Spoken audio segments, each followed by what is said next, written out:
टंकी प्रांगण में उपस्थित सभी दर्शक बंधुओं को master Uma Shankar Yadav, manager Bhanulal Patel, party के समस्त कलाकार की तरफ से आप सभी बंधुओं को प्रणाम करता हूं। आज इस परिवार में त्रयोदश संस्कार के उपलक्ष्य में आप लोगों को मनोरंजन के लिए रात में हमारी पार्टी को याद किया गया। इस उपलक्ष्य में आप लोगों का दर्शन प्राप्त हुआ, इसके लिए पूरी पार्टी कलाकार आपके आभारी हैं। साथियों, उचित यही होगा कि आप लोग समझ लीजिए कि मैं कौन हूँ और इस कहानी से क्या मेरा संबंध है। दोस्तों, मेरा नाम शंकर लाल है। आज के 20 वर्ष पहले की बात है। मैं अपनी शादी पार्वती नाम की लड़की से एक मंदिर में किया था। शादी करने के पश्चात कुछ दिन के बाद जब मेरी पत्नी पार्वती पांव की भारी हुई तो मैं खुशी के मारा उसे काशी विश्वनाथ मंदिर में दर्शन कराने के लिए गया। दर्शन कराने के पश्चात हम दोनों प्राणी अपने अपने हाथ में शंकर पार्वती नाम लिखवाया। उसके बाद मेले से निकलने लगा। अचानक निकलने के पहले पता नहीं कैसे मेले में भगदड़ हुई, मेरी पत्नी पार्वती मुझसे बिछड़ गई। साथियों, बहुत खोजा, बहुत ढूंढा, परंतु धीरे धीरे 20 वर्ष बीत गया। आज तक मेरी पत्नी पार्वती मुझको नहीं मिल पाई। उसके कुछ दिन के पश्चात मैं इलाहाबाद हाई कोर्ट में जज के पद पर कार्यरत हो गया। मुझे जज की नौकरी मिल गई। अपने इस कार्यकाल में मैंने तमाम लोगों को उचित मार्गदर्शन दिया, तमाम अपराधियों को सजा दिया, तमाम लोगों को न्याय दिया। लेकिन परमात्मा ने पता नहीं मेरे भाग्य में कब न्याय लिखा है कि मेरी पत्नी पार्वती मुझको मिलेगी, अन्यथा ये जीवन अकेलेपन में ही बीत जाएगा। मेरे घर पे एक मेरा नौकर है, वही मेरा गाड़ी चलाता है और घर का कारोबार भी देखता है। वो आ जाता है तो कोर्ट चलने की तैयारी करता हूँ।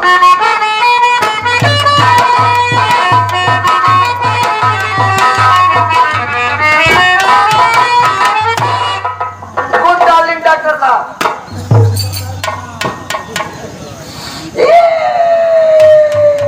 अस्पताल में आए हो?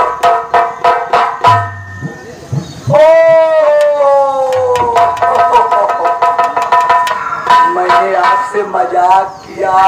हम समझ रहे थे कि तुम मजाक ही करते हो।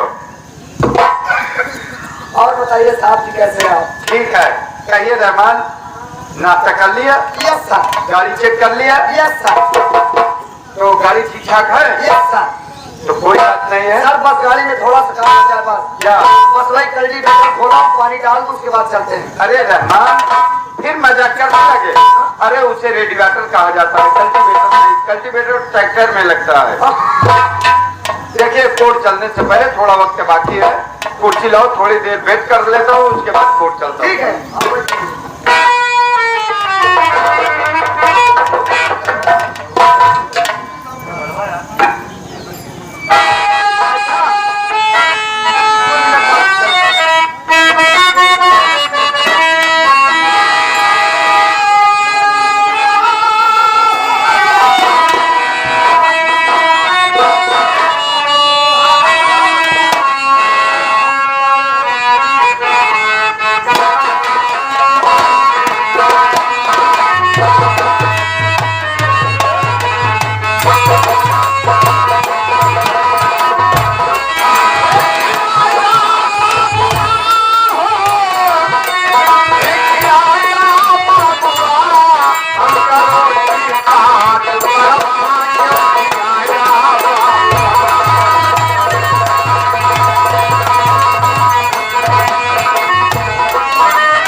काफी दूर चलाया बाबू, बड़ी जोरों से भूख लगी। भूख से मुझसे रहा नहीं जाता, न तो मुझसे रास्ता चला जा रहा। सामने एक मकान दिखाई दे रहा है, सोच रहा हूं दरवाजे पर चलूंगा, एक रोटी का सवाल करूंगा। अगर खाने के लिए मुझे रोटी मिल जाएगी तो मैं अपनी भूख को मिटा लूंगा, फिर आगे चला जाऊंगा।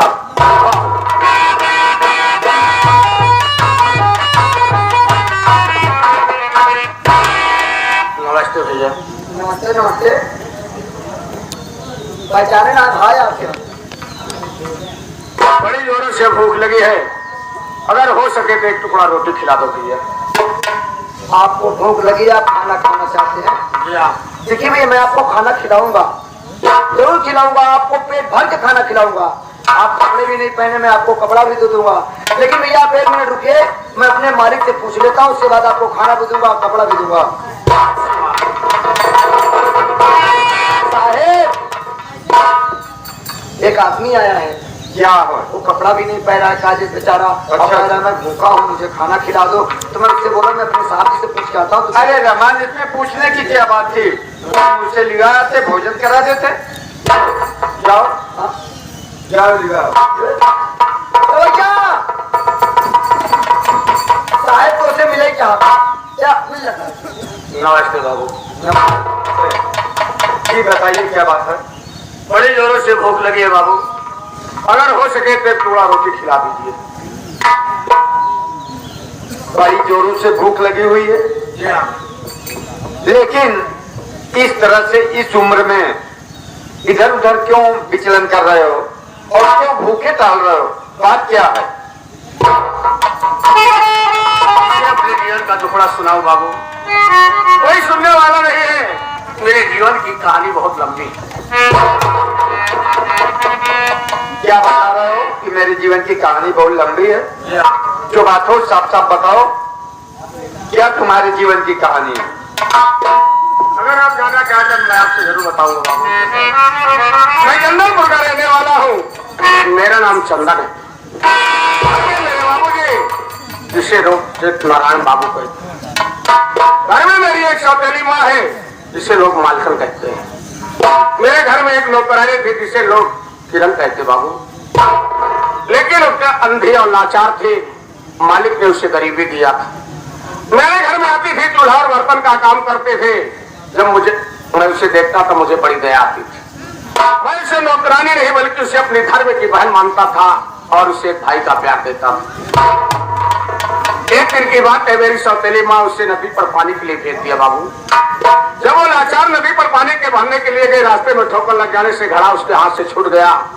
जब घड़ा को ना पाई तो लौट कर आई तो मेरी सौतेली माँ उसे इतने बेदर्दी से मार रही, तो मार मुझसे देखा नहीं गया।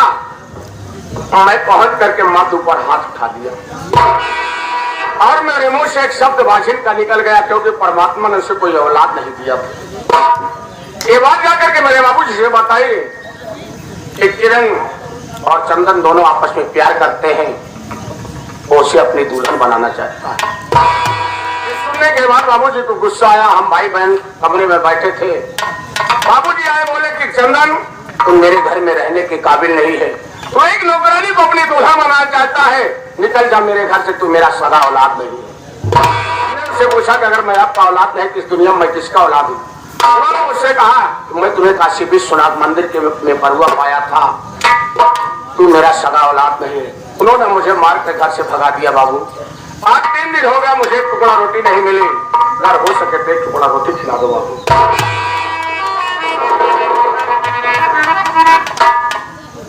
तुम्हारा नाम चंदन है, तुम्हारे घर में एक नौकरानी थी जो दोनों हाथ सिंधी थी। उस नौकरानी को नौकरानी नहीं, तुम अपने बहन का प्यार का दर्जा देते थे।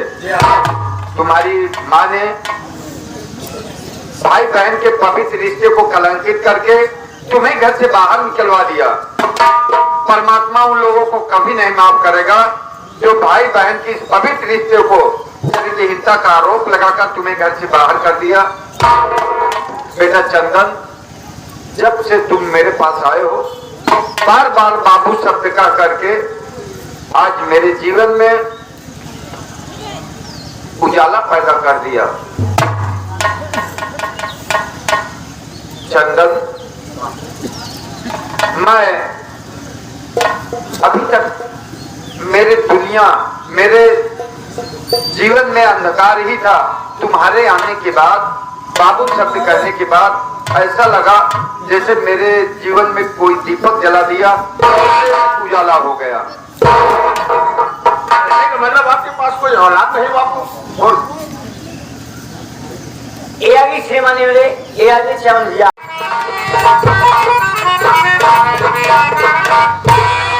अरे सुल्तान सिंह चुप रहते। अरे सुल्तान सिंह उस लौड़िया की तो बात छोड़, बात ही मत करो। अरे इतना अच्छा गाती, इतना अच्छा नाचती है, उसके जैसा पूरे कोठे पर कोई नहीं है।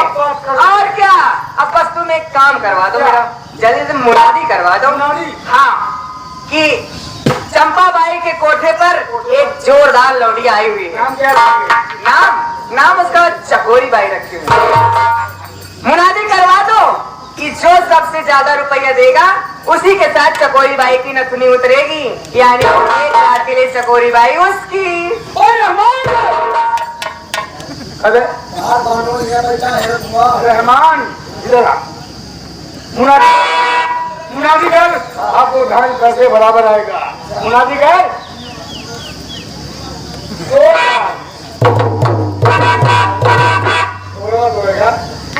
बोल। एक कह रहा क्या जानते हैं आप?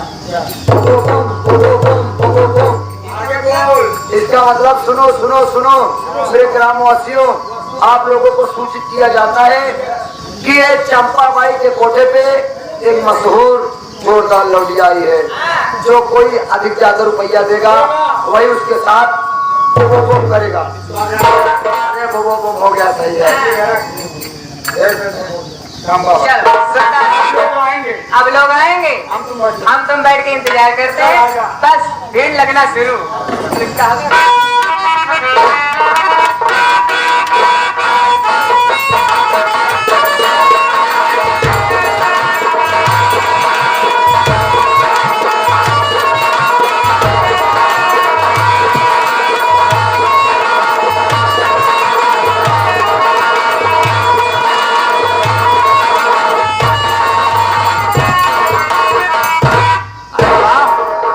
मुझे तो लग रहा है कि चंपा बाई का कोठा यही है, तो क्या पता करूं, देखता हूँ कोई है कि नहीं। अरे कौन है भाई इस कोठे पे? क्या चंपा बाई का कोठा यही है? अरे भाई चंपा बाई का कोठा यही है? क्या कुकुरवन की नहीं मुंह उठा के भव भव भव कर रहे हो? इतना बड़ा बोर्ड तुम्हें दिखाई नहीं देता? ये बताओ, क्या चंपा बाई का कोठा यही है? हाँ, चंपा बाई का कोठा यही है, और मैं ही चंपा बाई हूँ। तुम कौन हो? मैं ग्राहक हूँ।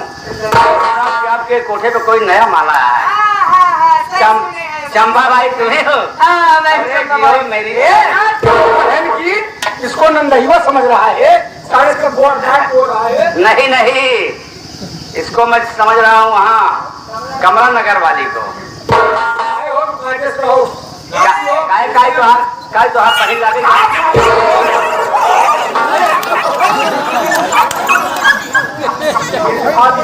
हाँ, ये कमला नगर और नंदा का पुरवा नहीं है, समझे? चलो बगल में बैठ जाओ, तुम्हारे जैसे कई और गांठी आ रहे हैं, सब आ जाए।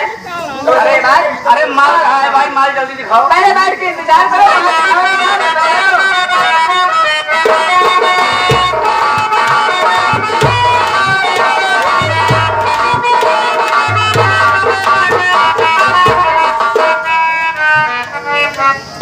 अरे क्या ये चंपा भाई का दुकान है? अरे क्या इस कोठे पे कौन है? अरे इस कोठे पे कौन है भाई? कौन है? अरे क्या ये चंपा भाई का भगवान यही है? चंपा बाई नहीं, चंपा बाई, ठीक से नाम लेना। चंपा बाई का मकान यही है। चंपा बाई क्या है बे? अब तो मान चलाइए। माल देखने खरीदने आए हो ना? हाँ, तो चलो किनारे बैठ जाओ।